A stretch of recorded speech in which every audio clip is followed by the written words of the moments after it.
Sarap buhay. Umaga ka na naman. Binata ka? Ha?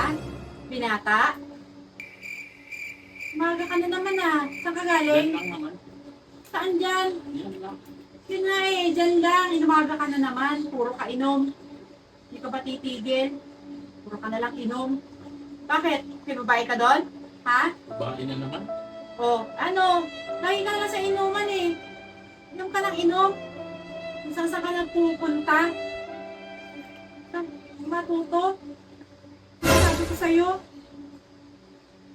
Ako ah, concern lang naman ako sa'yo. Iniisip ko lang baka mamaya magkasakit ka. Kumain ka na ba? Hindi pa nga eh. Nagulit na nga ako. Oh, sinasabi ko sa'yo ha, concern lang naman ako. Ano ba gusto mong ulam? Kahit ano. Basta madaling gutuin. O sige,